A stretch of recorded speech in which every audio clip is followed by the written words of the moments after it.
This episode of the LCTV News is brought to you by North Shore Community College. If you have the will to attend college, we have the way for you to earn your degree. Good morning. This is LCTV News, and I'm David Riley Jr. filling in this week for Dani Vittori. For those of you who are first-time viewers, welcome, and for all others, welcome back. This week on the Lynn Lowdown, we had on the Executive Director of the Haven Project to discuss their origins and job program. The news this week spanned all subjects from celebrations to memorials to community events. Here is the news for Friday, May 19th, 2023.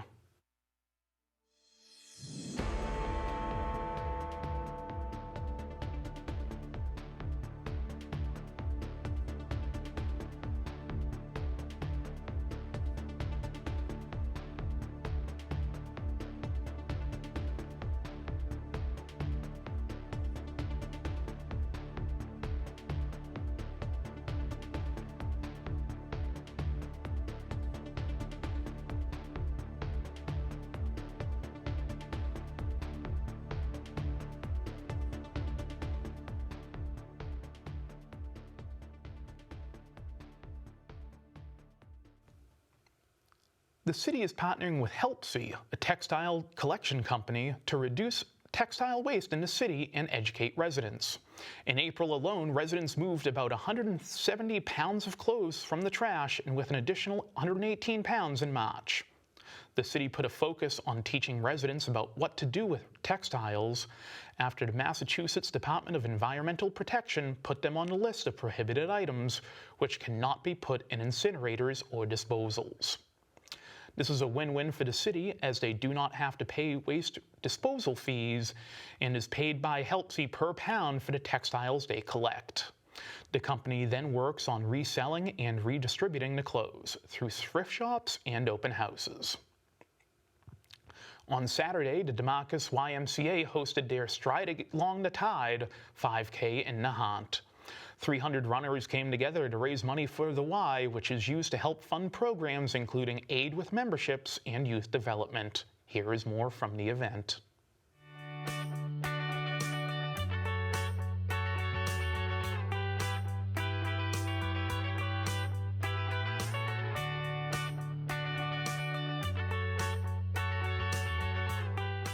Today is our Stride Along the Tide 5K. All of the monies that are raised here today will be funneled right back into Lynn to provide needed supports to our community, send kids to camp, support membership, support access for swim lessons. So we're really excited that Nahant opens their doors and lets us in today so that we can use their beautiful backdrop of the beach as our race today. So the Y is for healthy living, youth development, and social responsibility. Obviously, running a 5K is the epitome of healthy living. We're engaging our young people. They're volunteers on the course. We also have young people that are running for youth development and social responsibility. Nobody has ever turned away from the Y for the inability to pay, and all the money raised today will go towards that fund so that we can fund people to be at the Y with us. Runners, on your mark, get set, go! I immediately need to thank Chris Tognazzi, our Healthy Living Director, who is the race director, and the Demarcus leadership team, who work tirelessly every single day on behalf of the community of Lynn. Again, we're so appreciative of the residents of Nahant in this neighborhood in particular, who let us infiltrate their quiet space with music and 300 runners today. So thank you guys so much for supporting the Lynn Y.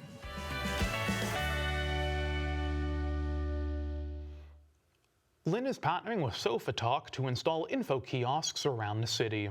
To date, there are 3 installed, with the most recent ones being outside City Hall and at the intersection of Exchange and Union Street. The kiosks can provide a range of information from an events calendar to weather to transit updates. The mayor's office can use them to make announcements, such as if there is a parking emergency, said Lynn Arts and Cultural Planner Lucretia Thompson. The city also does not have to pay for the kiosks, as Sofa Talk gets sponsors for each one. For instance, the one near the library is sponsored by the Museum of Science, with the new ones supported by Elliott Human Services. Their main purpose is to keep the public informed and engaged, while also keeping local officials connected with residents. They are updated with news from the mayor's office once or twice a week at this point, and they are hoping to have 2 more installed in the future. Beyond Walls hosted a mural tour and trash pickup on the 13th. Those in attendance participated in a mural tour while also helping to clean up the streets of downtown Lynn. Here is more from the event. The leader and are we going that way? Does anyone have any questions? Cool. Let's pick up trash. On Saturday, May 13th, Beyond Walls hosted one of its many mural tours, but this time with a slight twist.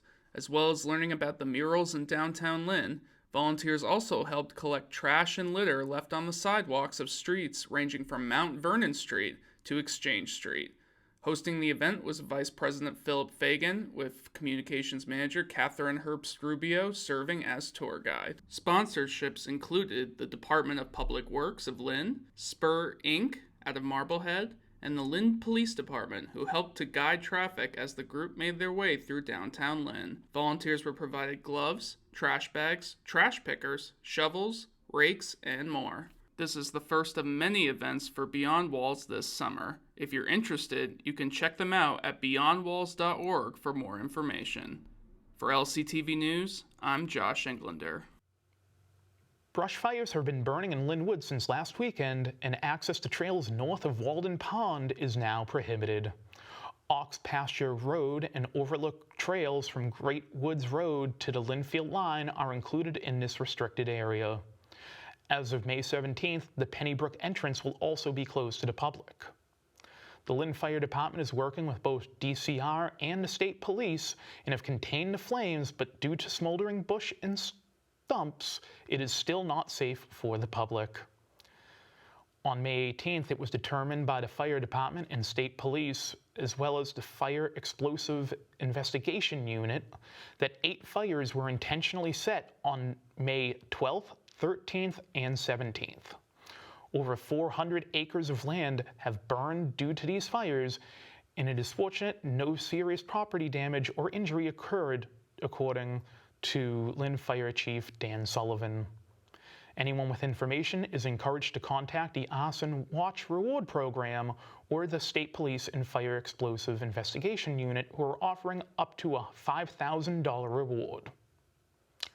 Monday the 15th was also full of events, as City Hall had a police memorial flag raising in recognition of those who have been killed in the line of duty.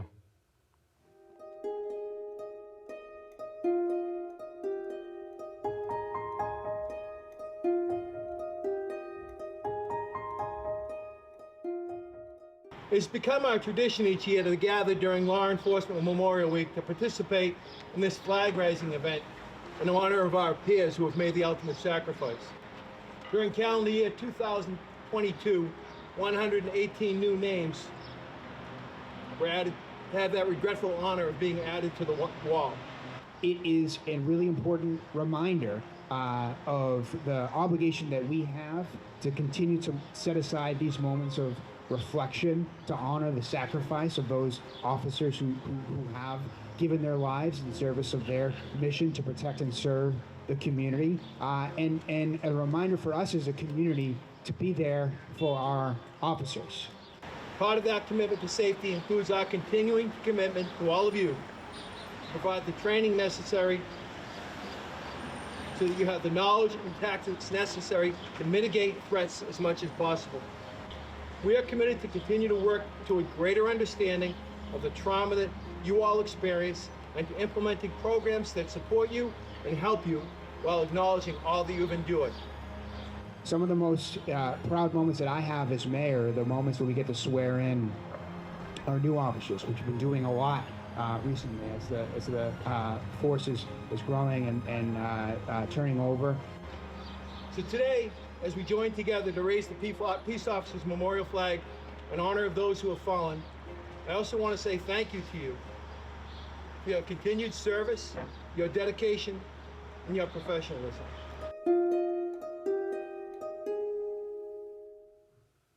A notice of funding was released on May 3rd and is making up to $3 million available to help with the development of affordable housing in Lynn. The City of Lynn's Affordable Housing Fund is now seeking applications in order to distribute the money. It can also be used for site acquisition, but all submitted projects must increase housing opportunities for low and moderate income families. Organizations, nonprofits, and individuals who have an interest and ability to provide affordable housing in Lynn are all encouraged to apply. Applications are being accepted on a rolling basis and are scored on a scale, with the highest potential score being 100 by members of the Affordable Housing Trust Fund.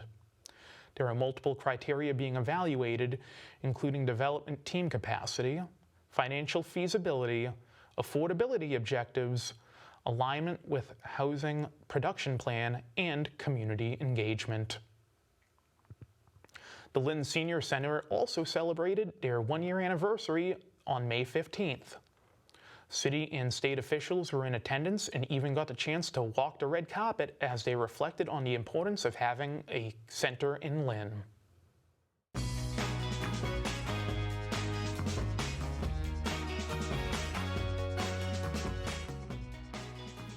This is what I consider a historical event for Lynn. It is to date our first year anniversary of being in operation for a year. We are open from 9 to 1 and we're very proud to have this space. We think we've been very creative with what we have been given. And so today, actually the whole week is a celebratory week, but officially May 15th is our first year anniversary.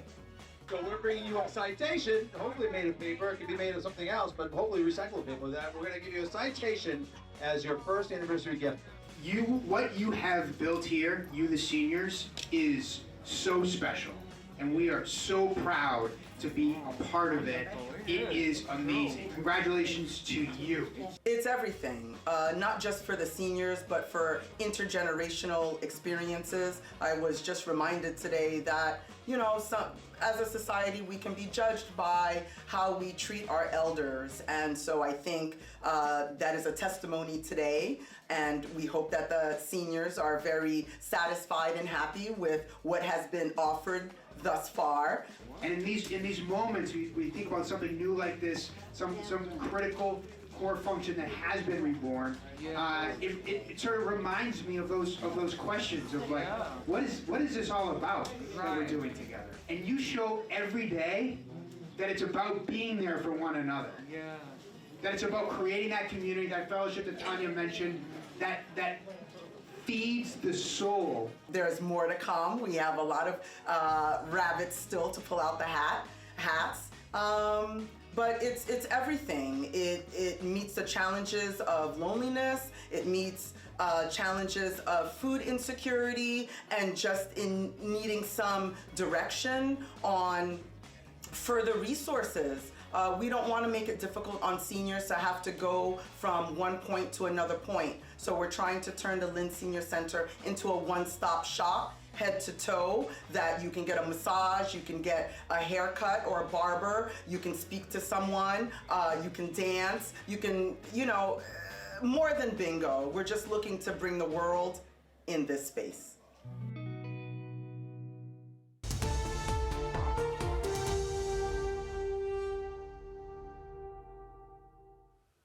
The turf replacement project, which has been taking place at Frazier Field for an extended period of time and has cost $1.7 million, is nearing its final stages. It is a multifaceted project with the infield turf as well as the outfield grass being replaced with turf, creating a new playing surface. A new fence was built around the exterior and an entirely new drainage system was installed. According to Mayor Jarrett Nicholson, quote, "We are proud to provide these first-class athletic facilities for our athletes and the other schools we host. Having Frazier and Manning Fields in the same complex sets Lynn apart," end quote. The field was first created back in 2003 and before this year was last replaced in 2013. Classical softball lost on the road 7-2 to Bishop Fenwick. The Crusaders were held to one hit through 3 innings, but came alive in the 4th to beat the Rams. Classical bounced back with a resounding 19-1 pounding of Somerville on senior night, and their seniors did not disappoint with 5 of them having multi-hit games. Maddie Meager was perfect at the plate, going 3 for 3 with a triple, 2 doubles, and 3 RBIs. In a highly anticipated baseball game between rival Classical and English, The lights went out in the third inning, so play was suspended until the following day. The Rams kept their momentum going, winning 10-2, with T.J. Walsh leading as both the winning pitcher and going 2 for 2 with 3 RBIs. The Bulldogs were unable to score a run on Friday as both of them had carried over from the previous night when the score stood at 4-2. The Rams were unstoppable in this young season as they captured the Greater Boston League Championship title with a 16-1 win against Chelsea, moving to 15-1 on the year. The Rams and Bulldogs competed again in a track meet on the 17th. English girls won 87-45, while classical was victorious for the boys 72-52. In contrast to their first season, the classical volleyball team is out of playoff contention after their latest loss 3-1 to Somerville, dropping their record to 6-11. The Rams continued to fight, winning 3-1 against Chelsea on the 17th. The English softball team impressed with a 15-2 beating of Chelsea on the road. 4 Bulldogs recorded 2 RBIs backed by Kate Johansson pitching a no-hitter with 12 strikeouts. They are just under 500 at 8-9, which included a narrow 15-14 victory over Malden on Senior Day. 4 Bulldogs had multi-hit games led by Lanaya Pinheiro, who went 3-5 with a home run and double, recording 3 RBIs. Earlier this week, baseball was up and down with an 18-1 pounding of Chelsea, followed by a 10-0 loss against Gloucester and a 13-0 win versus Malden in 5 innings. Against Malden, the Bulldogs scored 10 in the third, including a 3 RBI hit by Mateo Rodriguez. In another game between Lynn baseball teams, Lynn Tech downed Kip Academy 11-2. Chanel Gutierrez went 2 for 4, including registering a triple, after which he stole home for the run. Alan Delgado added another triple for the Tiger offense. They faltered, losing 11-1 on the road to Bishop Fenwick. In softball, Noshiba Tech ran over Lynn Tech 11-0. Their boys volleyball team celebrated Senior Day last Friday the 12th. They currently have 4 seniors on the team. They're struggling this year at 0-10 and are still seeking their first win. Most recently, they were defeated 3-2 against Lowell Catholic. St. Mary's Track and Field traveled to Norton over the weekend to compete in the MSTCA Coaches Invitational. Senior Dylan Maroney broke his own record in the long jump and is ranked 25th in the state. Several other St. Mary's competitors set personal bests, including 2 8th graders already competing at the high school level. The Spartans softball team is riding high at 13-1 after an 8-3 victory over Concord Carlsty. 2 St. Mary's pitchers combined for 14 strikeouts to support their high-powered hitting. They then captured the Catholic Central League title, beating Cardinal Spellman 6-1. One of their players, Anna Fringilio, confounded Spellman's hitters, throwing 15 strikeouts, helping the Spartans remain undefeated in the Catholic Central League at 7-0, and overall they are 14-1. In similar fashion, Spartans baseball is on a 5-game winning streak after handing Cardinal Spellman a 7-4 loss. Tommy Falascara was in to do it all mode as he hit 3 doubles for 2 RBIs and pitched 5 innings, only giving up 2 hits and striking out 6. Boys tennis and girls lacrosse both suffered losses. The girls 10-8 to Bishop Fenwick and the boys 5-0 against Marblehead. Girls tennis finished their season at 500 with a 6-6 record. They were shut out in their last match, 5-0 to Bishop Fenwick. A 3-game sweep by the St. Louis Cardinals of the Red Sox put a halt to their momentum. After his 400th save, Kenley Jansen blew 2 saves in a row, resulting in 8-6 and 4-3 losses for the Red Sox. The Cardinals' bats came alive on the 14th with a 9-1 win as Boston struggled to string runs together. They had a 10-1 loss at hosting the Mariners, where the Sox had 8 hits but could not string them together to equal runs. Boston stopped the skid with a 9-4 victory, where Masataka Yoshida, Justin Turner, and Jaron Duran all homered. This was followed by another offensive show by the Red Sox as they won 12-4 on the 17th. Despite recent successes, they have fallen back to last place in the AL East. The Boston Celtics are still alive and moving on to the Eastern Conference Finals versus the Miami Heat. In a high-energy Game 7, it was a tight first half with neither team able to gain much of a lead, with the score 55-52 Celtics going into the half. Boston then exploded in the third quarter, scoring 33 compared to Philadelphia's 10 and going on a 28-3 run. Jason Tatum set a record for most points scored in a Game 7 with 51, including 6 three-pointers. A technical foul on 76er James Harden against Jaylen Brown electrified the Celtics as they went on a scoring spree to put the game away. They dropped the first game of the Eastern Conference at home, 123-116. The teams traded off, with the Celtics scoring 36 in the second and the Heat tacking on 45 in the third. Boston had a chance but could not get on a large enough run in the fourth to bounce back. On this episode of the Lynn Lowdown, we sat down with the executive director of the Haven Project to explore how homelessness affects many youth in the community and what the Haven Project is doing to help them.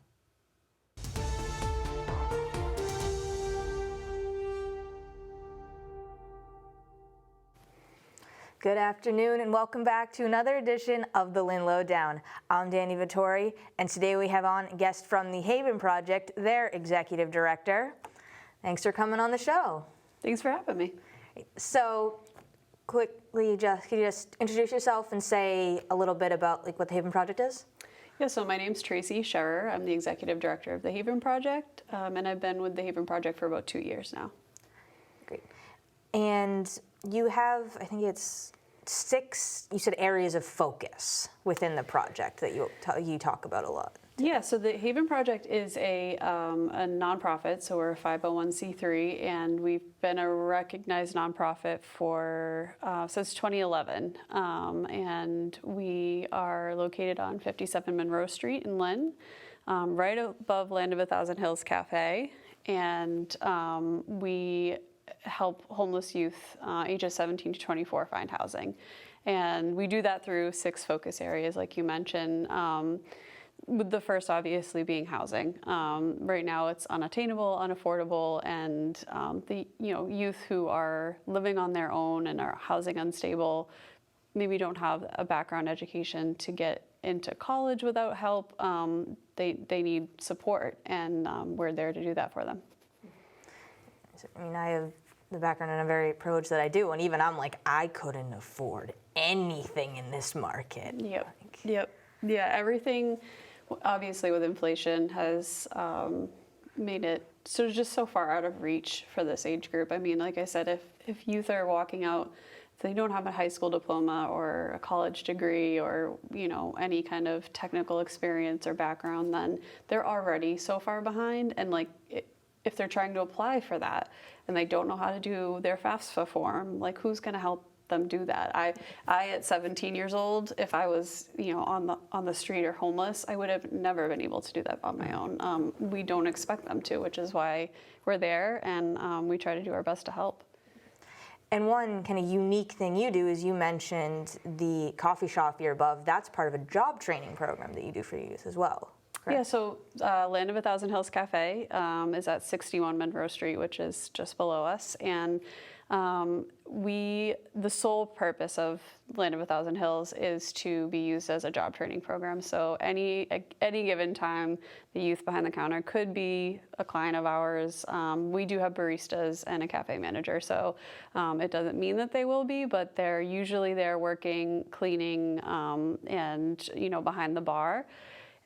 We will also simultaneously work with them to get their resume build, job training skills, making sure that they're going to mock interviews, to real interviews, getting all of the clothing they need for that. So you kind of help get them out of the catch-22 of, oh, if you want experience, you need experience. Right.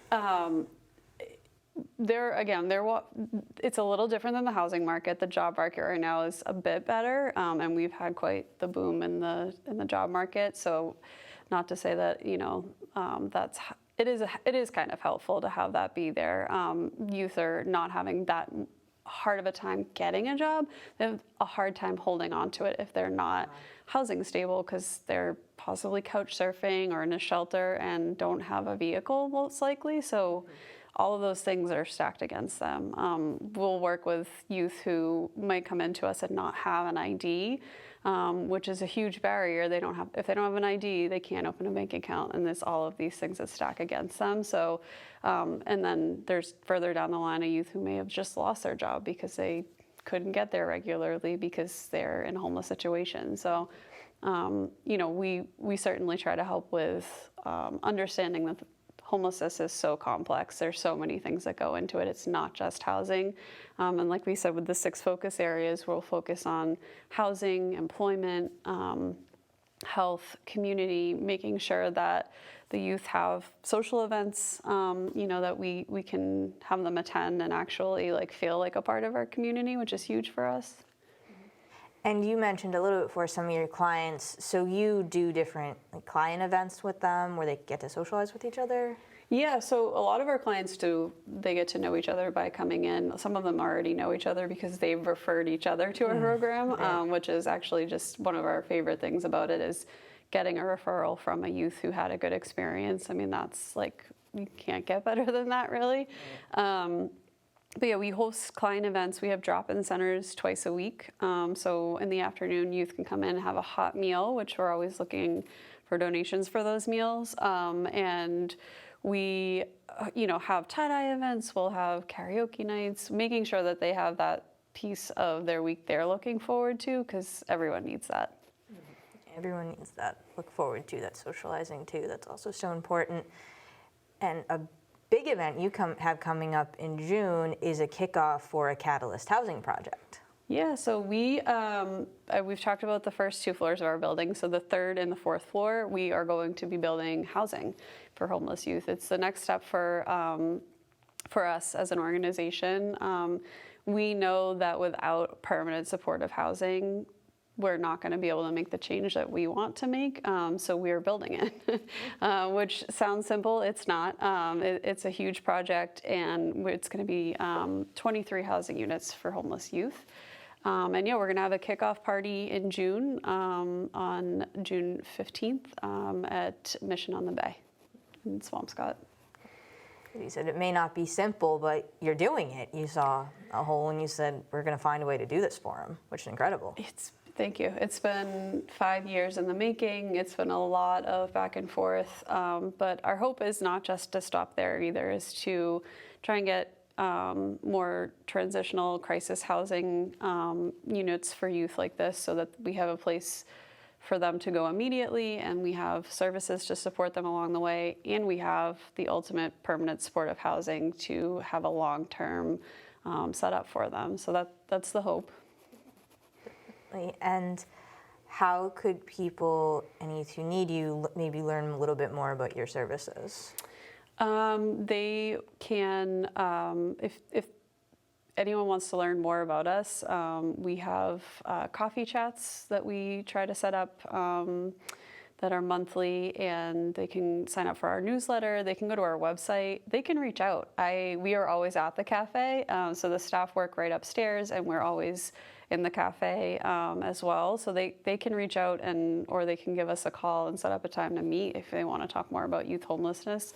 Myself and all the staff at the Haven Project are always looking to sit down and talk to people about this, because it's not something that is on people's minds. We helped 283 homeless youth last year.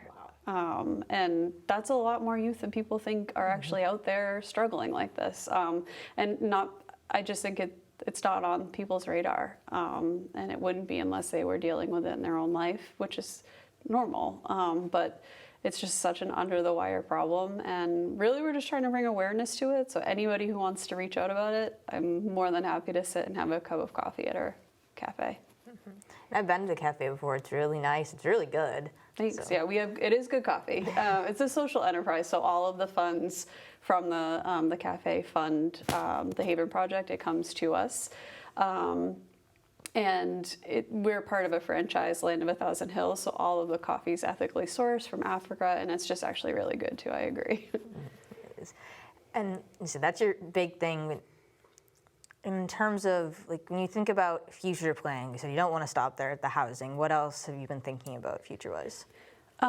We've been looking towards options for youth shelters. We've been looking at transitional housing, like crisis transitional housing and rapid rehousing. Those are all like HUD term, right? Those are all like government terms, but really we are just looking to see like how can we build that, crisis intervention, whether it's a shelter or whatever it is, to have a place for the youth to stay temporarily while we are helping them find a place to stay longer term, because we know that that's not a housing solution, but we know we have so many youth on the street every single night that we could help.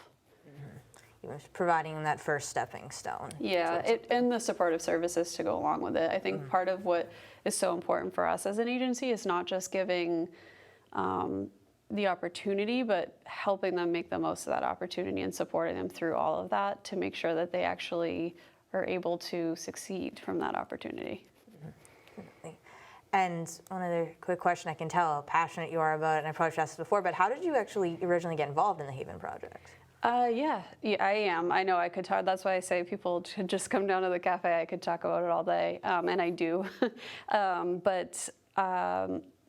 I am from Lynn, so I'm originally from Lynn. I grew up here, and my family's still here. It's still like near and dear to my heart. We don't just serve Lynn youth, but we're a Lynn-based organization. So we serve youth throughout the Lower North Shore area. So any homeless youth struggling in this area, we will help. But being from Lynn and seeing this problem firsthand, I worked at the schools, the Lynn schools, and I worked as the homeless liaison for 6 years. So I saw how many youth, we have the highest number of homeless youth, registered homeless youth in Massachusetts right now. And I think that's just, our district does a great job of identifying youth and referring them for help. And so we just have a good system in this city and a good setup.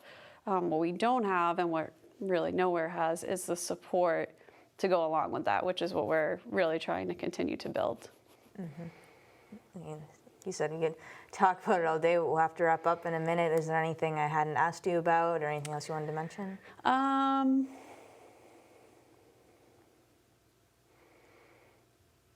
No, I think that we cover most of it. Great. Sounds good. And I want to thank you again for coming on to talk about it. Thank you so much. Thanks for having me. Glad to be here. Always. And once again, I'm Dani Vittori. This has been the Lynn Lowdown, and we will see you next week with more guests.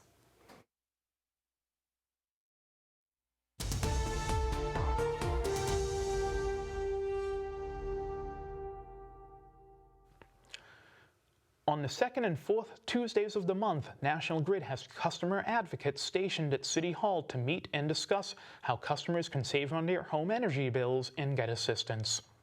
No appointments are needed. And the next customer advocate hours will be Tuesday, May 23rd from 10 a.m. to 2 p.m. in room 302 of City Hall. Graves in the World War I section of the Pine Grove Cemetery will be decorated next Thursday, the 25th from 6 to 7 p.m. This is part of the 2003 Memorial Day celebrations for the City of Lynn, which are going to be held throughout the next week and a half. All are welcome to participate and help decorate a grave. If interested, please meet in the World War I section of the cemetery, and for more information, contact Lynn and Swampscott Veterans Services. Also, on the 25th, Raw Outworks is closing down Central Square for a block party and exhibition opening. Happening from 5 to 8, it will be a celebration of seniors in the Raw Art program, as well as a chance to unveil their new exhibit for the new year. The theme this year is Rebuild. and they will reflect how much the world has changed and the opportunities that presents to reimagine possibilities. That is all for this edition of the LCTV News. Please follow us on social media and be sure to visit lyntv.org for the latest news, video on demand, our community calendar, and more. I'm David Riley Jr. This was LCTV News, and we will see you next week.